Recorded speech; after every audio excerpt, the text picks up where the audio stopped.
Hey, hola! This is the Greater Vista with Krysta, and I'm just so excited that you're here. Welcome to Life by Divine Design. That's what this is all about, living happy, building our faith, and using our talents for so much good and to help others. I am just so excited to connect you with some of the most inspirational people and stories. So welcome. It's here. Our very first episode with Rhonna from Rhonna Designs. Let me introduce you. Hello, beautiful. Thank you so much for being our very first interviewee. And before we begin, let me make sure that everybody gets to know who you are. So please give us a brief introduction with your name and how we can find you, and then we'll continue from there. Thank you so much for having me. My name is Rhonna Farrer. I am a graphic artist, and I have somehow found myself in the app world. And about 5 years ago, we launched our first mobile app called Rhonna Designs. And then after that, we've got 3 more that we've released, and we're working on another one. So kind of exciting. I am on social media at Rhonna Farrer, RHONNA. Farrer. You can find me there. And I also have my site called rhonnadesigns.com. And that's me. Thank you, Rhonna. Oh my gosh, I'm like fangirling so bad right now because let me tell you, I remember specifically where I was. I was sitting at the women's conference, and I decided, okay, what I'm going to do for this women's conference is I'm going to download a graphic design app and just put quotes that I got. Before I know it, I turn around and everybody has this app on their phones. That's so cool. So now the big question is, we're sitting here and I want to ask you something. We are from the Church of Jesus Christ of Latter-day Saints. So to those of you that are watching and are Christian, we are Christian too. And I appreciate you being here with us today. But now tell me something. We grow up in church and we learn that we have gifts, that we have talents, and that we're supposed to use them for something and for someone. And you know what we don't talk about? We see all the success, but we don't talk about what it looked like before the success. So I want you to take us along your journey here. But now tell me, how did you find your purpose? When you had so many interests, how do you just narrow it down to one? I've gotten this question so many times. Right. And it is a hard thing. And honestly, I don't think we have just one. But I do think that these gifts that we've been given, there are times and seasons to use them. And the only way that we're going to know how and when to use those gifts is to ask God. He's the one that has put those gifts inside of us, and he's the one that will tell us, okay, now's the time to use it. Let me tell you a little story. When I was a senior in high school, I grew up with my mom, and she always told me what a good artist I was, and I knew that I loved creating. And I thought, I'm going to be an artist someday. My grandma would always tell me that I was so good, and I had an uncle who was an illustrator, and so I really thought, this is in my DNA, and I love it, and so I really thought that I was good. Well, when I was in high school, I had my art teacher look at a project that I had done, and he looked at me and he said, "You're never going to make it as an artist." And it crushed me. I was so sad, and I thought, wow, my mom and my grandma and my uncle have been telling me that I'm really good, but this art teacher must know what he's talking about. So I honestly took about a 3-4 year break from anything artistic because I felt like, that's not one of my gifts. But something that I found really interesting is during that time that I took a break and I started focusing on other things, I started to feel a little part of me kind of shrivel up and die. And I didn't realize what that was. I just thought, I thought maybe it was, I wasn't going down the right path or something. At this point, I was in my early 20s and, in that exploratory time and stuff. And I just thought, maybe I am supposed to do something creative. And so I decided to put aside that one comment. I let one comment get to me. And I decided to put that one thing aside. And that's when I started to go to college, and I thought, you know what, I want to do design. I want to do art. I want to do something like that. So I started to explore that. And still, even in my education on a higher level and everything, I still got there are critics wherever you go, right? But I still got people looking at my art and telling me that it wasn't that good. And I started to learn to get a thick skin because I decided not to listen to what the people on the outside were saying, because inside I knew that when I created and I really followed my heart this way, I was thriving inside and outside. And that is when I first started realizing that excitement and that feeling alive was the Spirit of God telling me, this is what you're supposed to be doing. And so even though I had the outside influences telling me you're not that good, I just kept going with it. And I thought, someday someone's going to appreciate my art. Well, years fast forward to, I got married, had my first child, and started realizing I really want to be a mom. That was my number one priority, mom and wife. But then my daughter was, let's see, I'm trying to think. Well, she was probably about 2 at the time that this happened. And I had just a baby. Yeah, she was a little baby. And I had just had our second baby, who was brand new. And there was this critical moment where I needed to decide, I wanted to be a mom, but how could I use my art? I had already received my art education degree and everything. And my husband looked at me and he said, what do you want to do more than anything? I mean, besides being a mom, he knew that was my number one. And he said, but what do you want to do to feed your creativity? And I had never said it out loud. And I said, I want my own greeting card line. And I had never said anything like that. And as soon as I said it, I thought, what am I doing? I don't know how to do this, because I didn't learn how to do that in my college degree. I just learned where do you start? Exactly. Where do I start? So again, I went to God and said, okay, I feel like this is something that's been put inside of me. Teach me how to do it. And so it wasn't easy. I worked hard and long hours. And whenever my babies took naps and were asleep at night, that's when I would work. But little by little, I felt like God was telling me, yes, this is the right path. Yes, this is the right path. And it still wasn't easy. I went through hundreds of rejections from greeting card companies telling me, no, your style isn't what we want. And there was one pivotal day where I wish I would have counted how many rejections I got, but I would say it was over 100. And I started doubting, and I started thinking, maybe I'm not supposed to do this. Maybe this isn't what I'm supposed to be doing. And so I went to my girls were out in the backyard and they were playing, and I went to the mailbox, and there was a letter from a company. And inside I said, okay, if this is another no, I will take that as a sign that this is not the path I'm supposed to go on. Almost like a prayer, right? Like to yourself. Exactly. Yeah. And it was kind of like, okay, God, I'm trying to listen, but help me here. And I opened it up, and it was a no. And I just started crying. And my cute little girls, were coming up to me and asking me what was wrong and everything. And I was crying, and I just thought, okay, I'll take this as a sign. And then I had a very distinct voice in my heart say, keep going, never give up. There's someone who needs your art. Rhonna, you gave me the chills. I mean, my hairs are all standing right now. It was a huge, like I said, it was a pivotal moment, because I could have said, nope, that was the sign. I got another no. I don't want to do it. You stated it. You said it. Exactly. Here came a no. So that should be it, right? But one of the things one of the things that I learned on that is the impression that I got was someone else needs your art. And so I started to really consider the way that I was creating my art. So I started thinking of people. I started thinking, if I were giving this greeting card to my mom or to my sister or to my best friend, what would I create? And when I started putting that into more of a connecting with human souls, my art got better. My art, I did finally land the greeting card line that I always wanted. Oh my God. And I had my greeting cards in Target, and I had gift bags and gift wrap, and I thought I was living the dream. I thought I finally did it.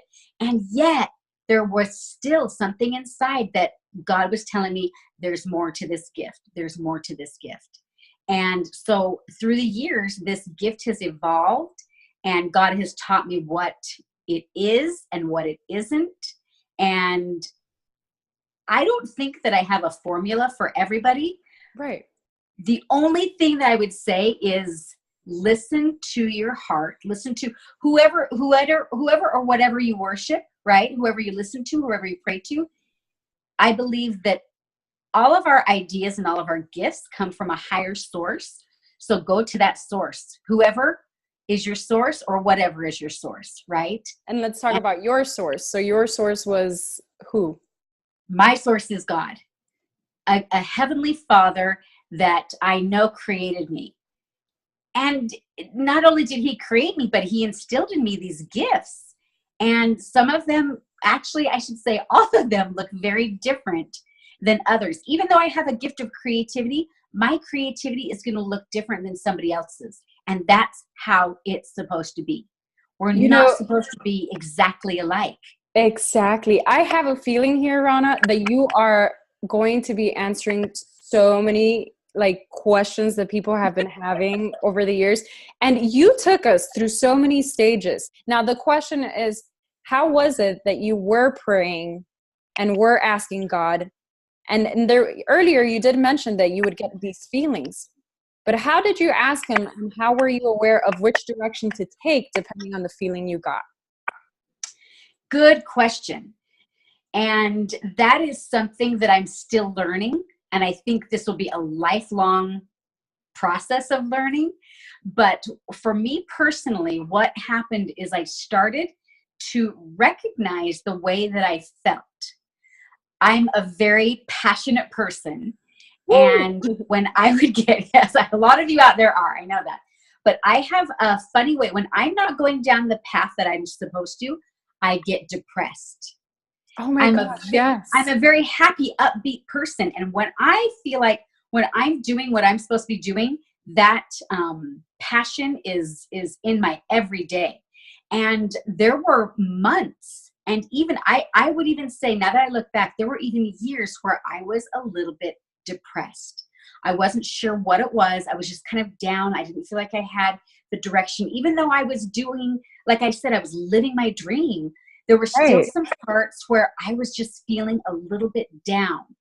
And so I would go to God and say, okay, why am I feeling down? And I started thinking, am I doing something wrong? Right. Am I sinning? Do I need to repent? And I really, really would have these heart-to-hearts with God and say, something's not right. And in those moments, that's when the Lord, God, would shift me in a little direction. Because those different pivotal moments that I told you about just now, there are about 20,000 other pivotal moments that I've had as well. But I started to learn how God was speaking to me. And his spirit was telling my spirit, this is good that you're doing this, but how about you tweak something here, or you evolve here, or you change something here? And I really think part of that is being flexible enough and adaptable enough to say, okay, this is what I really, really want to do, but I'm getting this feeling to go this way, and being humble enough to say, okay, let's see what road this takes. There were some times where I had to actually step away and leave some things that I really, really, these projects that I was passionate about and loved them, but yet I was getting the feeling, turn this way a little bit. And then as soon as I would do it, that depression or that cloud, I don't want to even say depression. I would say kind of a cloud. I would get a little bit foggy and not quite sure what I was doing. And I just needed a little bit more light to come into my life. And when I would go forward in faith with these impressions that I would get, even though sometimes I thought, I don't want to leave this comfort zone that I'm in, or I found what really worked. And it was going well. Right, exactly. Every time I've done that and accepted that invitation to try something new, I've learned that it just has evolved and made the gifts grow. And they haven't stagnated, they haven't stayed. Yeah. They really have. Every time I've accepted that invitation to grow and do hard things, it's always taught me more and God. I mean, I have to tell you, I'm 50, so I've been doing this for a long time. I appreciate your honesty, and I appreciate you sharing your age so that we could see that. Yes. You mentioned in the very beginning, there's your gifts are going to be used differently at every stage. And you don't have just one passion, one gift, and one purpose. There's different stages of life. And you know what? You can tell that you have just wisdom and experience to share with us. I am like at a loss of words almost, because you are just hitting everything, every emotion, every feeling, and every action. And you're giving an answer to these things. And I just hope that whoever's viewing and watching this can take notes, can start applying these things, because it's going to lead down a road where there's nothing that's going to be impossible through Christ who strengthens us. And I'm just paraphrasing that scripture. So thank you that you are sharing that. And I want to ask you a question. For the longest time as a mom, I felt like, okay, how do I not feel guilty that I am pursuing something that I love? How do I do that while still fulfilling myself and my purposes, but not diminishing motherhood? How, you know, I guess they like to call it balance. I don't necessarily like that work-life mom balance. And I see you shaking your head. You don't either. I don't think balance is a word that, I think that word comes from the adversary, and people try to balance. And I don't think it's real. Don't you think that it makes you feel almost like you have to, if you don't have that balance, you're not doing things right, or you're not perfect? Exactly. Yeah. Exactly. Okay. I'm glad you shared that. Okay. So very, very interesting that you should ask that about motherhood, because I struggled at the very beginning of these, because like I said, my oldest daughter was 2, not even 2, they're 16 months apart. So she was 16 months and I had a newborn, and yet I had these distinct feelings that I needed to be using my gifts. At the time that I was struggling, I got this very powerful message to me that part of my role as a mother is to show my kids how to live out my gifts from God, and to always recognize and to say, this gift is from Heavenly Father. This is why I'm doing this. I've been going down this path of following my gifts, which happened to take me in businesses and on the road sometimes that I didn't understand. And I was thinking, shouldn't I be at home with my children? And every time I would question that, the Spirit, God would whisper to me, this is part of your role as a mother. This is another way of teaching. And it's so interesting because now I am on the flip side. I've got adult children, and I had to ask some hard questions and say, did you ever feel like my career path or my ventures or whatever was more important to you? And I remember the day that I asked my daughter this. She was 20, my oldest daughter, and I kind of braced myself because I thought, I have to hear this. I've never asked her, and she's now an adult and she needs to tell me. And she said, Mom, I am so glad you did that, because my whole life I saw. And then she told me what she saw, which is exactly what I was trying to do. Is that God gave me these gifts. And she said, and that's the kind of mom and woman I want to be. So I'm not saying it's always been wonderful and perfect, because I went on trips sometimes where I cried and I missed my kids. And I thought, am I doing the right thing? Is this right? But this is one thing that I do want to say, and it's not going to be popular. And in fact, I might get hate mail. Ooh, even better. I don't know. But this is what I believe. Not the hate mail. Okay. Yeah, not the hate mail. This is what I personally, Rhonna Farrer, this is what I believe. Thank you. I believe that Satan, our enemy, tries to make us feel like when we are living out our God-given talents, we're doing something wrong. And that's why so much guilt is thrown at us. Yes. And the other thing is that other women, we have got to be kinder to one another. We have got to empower each other and say, wait, you're going for your dreams right now and you're being a mom? Way to go. How can I help you? You know, we've got to do better at that. And actually it really is getting better. I think women are understanding that we're being less judgmental and we are being more kind and loving and supportive. And so good for us. I think we're doing great. And if my husband didn't support me in any of this, I could have never done it. So if that is where you are right now, where you still have these passions and this motivation inside, that's a fire that you feel like you're supposed to be doing, but there isn't that support with family, this is my recommendation, is pray that you will all be able to understand what these gifts are and how to use them, because it might take a couple months or a couple years or a decade to get to the point where your family is understanding what these gifts are for. Yes. I do feel very blessed that my husband said, I'm supposed to help you do what you're supposed to do, and you're supposed to help me do what I'm supposed to do, you know? So, Yeah. so I do feel like that was something that I was blessed with in our marriage, but don't give up. It just may not be the season right now, and pray that you'll be able to understand when the season is, and to still, and to not hold that as a bitter, resentment, you know, well, you're not letting me live out my gifts. That God doesn't want us to ever feel like that, or ever, it's okay to feel like that, but not ever let that be a wedge in a family. Right.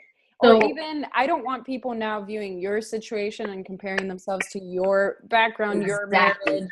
And I think that's what you're getting at as well, Yep. where do not let the fact that you are single mom, divorced, the fact that you didn't finish school, the fact that you come from a family that's not supportive, the fact that you don't know where your faith is right now, or your prayers are not being answered. You cannot let that stop you, because you are a true testament to the word failure, which is also another word I don't believe in, because I believe that failure is just a way to detour you into the right direction. Exactly. Another direction.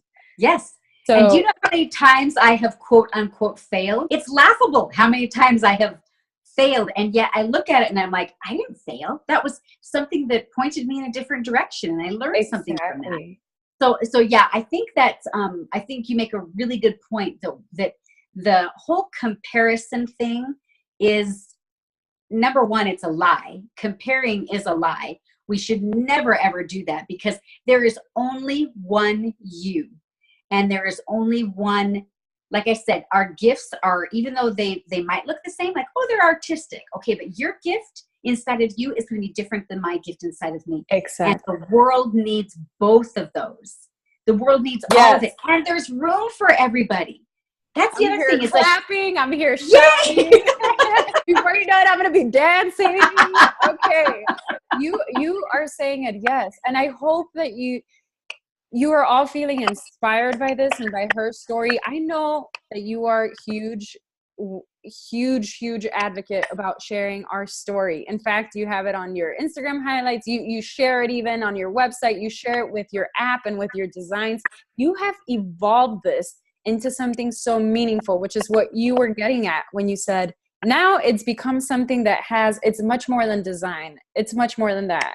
You've evolved this into like family, teaching, and telling your story. Now, there are a lot of people that say, how can I tell my story? Well, there's two things. Some people feel that their story has already been told. And the second thing is they don't even know how to start telling their story. So what do you have to say to that? Exactly. So the first one, that your story has already been told, no, that's a lie. And I also get a lot of people say, but my story's boring, or my story doesn't matter. Right. That's a lie too. And because, again, you are unique, nobody is like you, and your story matters.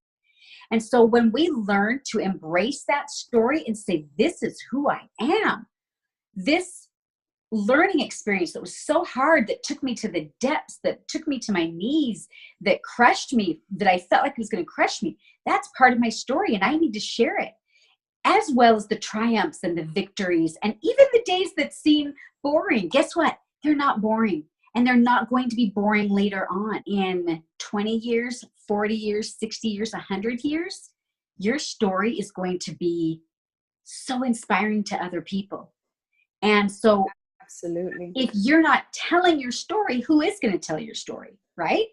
Right. So that's why I say we need to tell our stories, because if you don't, who's going to? So number one, your story matters. Number two, you've got to tell your story. The other thing, kind of going in with telling your story, is if there are some painful, I shouldn't say if, everybody has painful things in their story. That's part of being alive, right? Yeah. When you get to that point of your story that's too painful to tell, again, it may not be time, and it may take a while to get over that. But something that I have found is that when I tell my story, whether it's privately and I just write it down, or if it is maybe to one person or two people or a family or something, there is healing in telling our stories too.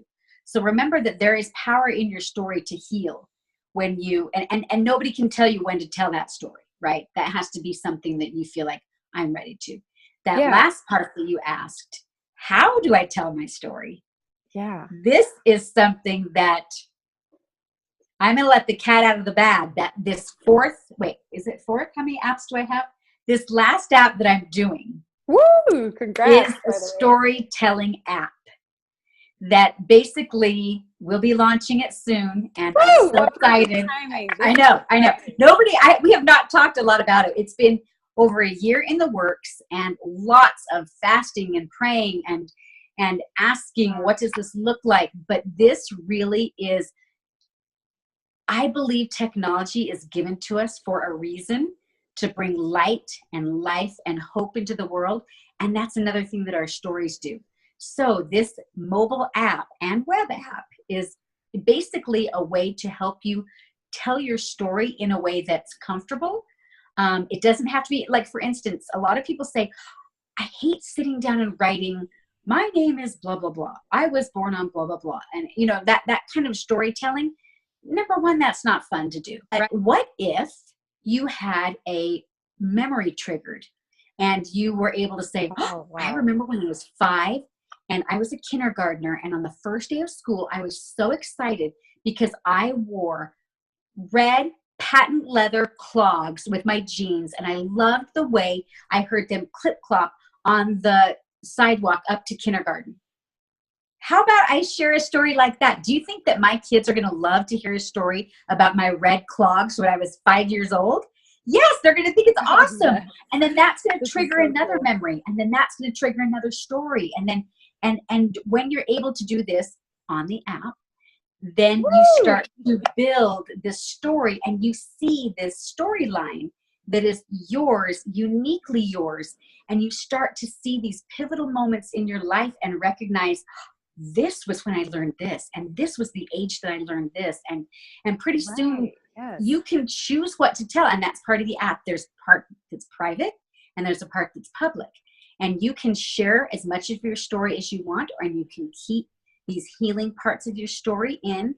But that is, so that's my number one way to say, how do I tell my story? You get on this new app. Get on this new app. And I am going to fully advocate this new app because this is amazing.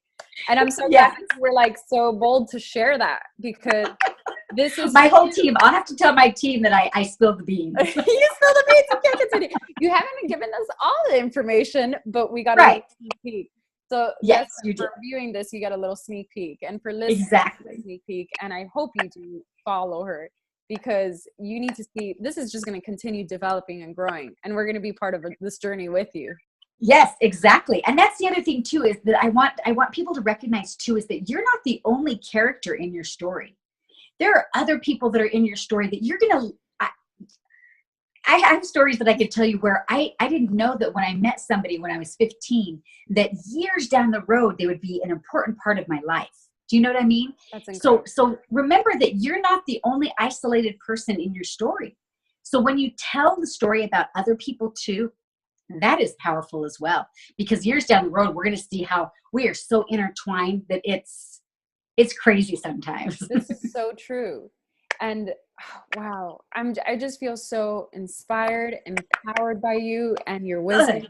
You've given us so many like golden nuggets, so many things to hold on to, and so many reminders that I feel that like it's as if like, you know, these are reminders of like how God sees us, the potential he sees in us. And through your works and through your example, you're showing even us at different stages of life where we can be. And even if we start at 50, we could start there. Exactly. I'm just so overwhelmed by your love, by your passion, because you have another multi-passionate soul right here. Like you said, so many of the people that are going to still be tuning in are the ones that are like, yes, give me more. What is this? I am so needing this. And I do want to ask you, one of the main reasons why I'm doing these interviews is not only to connect our faith, but it's to encourage more living happy, using our talents, and building our faith. You've done so much. How do you feel that at the same time, it is a way where you're helping others and doing God's work? And we're going to wrap it up with that. Yeah, that is a very good question as well, because some people will say, really, does my little tiny gift matter in the big scheme of things? And the answer is yes, because God's work, remember, God's work is done individually. When Jesus Christ was on the earth, he ministered to the one, right? He loved to be face to face, teaching, loving, preaching, all of that stuff. So really, it doesn't matter how many people you reach with your gift. If you can reach one person with your gift, that passion, that motivation that's burning inside of you, and help them turn to their faith and turn to their God, that's what matters, right? Right. So really, I mean, I think a lot of people sometimes think that, well, it doesn't matter because I don't have I don't have an app. I don't have the best voice. I'm not on TV. I don't have 100K followers. Exactly. And that doesn't matter. And that, again, is Satan trying to make you feel that you're not important. But guess what? Every single person is important. Every single person has a mission to do on this earth, and every single person needs to interact with other people, like you said, not just interact but connect. So when you use your gifts to connect spirit to spirit, soul to soul with other people, that's what it's all about. And it's going to look different for every single person. I'm not a musician. If I were to sing right now, you guys would all probably laugh, but I have been totally touched by other people that have these great gifts that have totally inspired me to do something with my gifts. And so really, I feel like it's kind of this spark thing. And when we are ignited inside and we have that fire and we share that with somebody else, hopefully they will be ignited and on fire and they can share that. And we just keep sharing this and igniting this spark all around to point us towards God. For me personally, point me toward God, Jesus Christ, and the Holy Spirit, to know this is what makes me happy. Fulfilling what I was put on this earth to do makes me happy, and that's building other people. Oh, thank you so much. I mean, what a wonderful closing right there. So tell us again, how can we follow up on you so that we could tell our stories, be the first ones on that app? Please let us know. For those of us still hanging on and just want to hear, where would be the first place that we would find out about it? Okay, so like I said, make sure that you follow me on Instagram at Rhonna Farrer. But if you can't see, because sometimes we know you don't get to see everything that you want to, this is where you will go. Take note. I know. I'm trying to think of it right now. This is where it will be. Go to app.prism, but it's spelled PRIXM.com. I'll send you that link, and then that is where the magic is going to happen. And actually, it's already happening. But by the time you hear and when you hear, this is where it's going to be. That's the web app, and then there will be also the mobile app as well for iOS. I'll make sure to link it to our social media and on the greatervista.com blog. Awesome. Thank you so very much. Thank you. Bye-bye. Bye.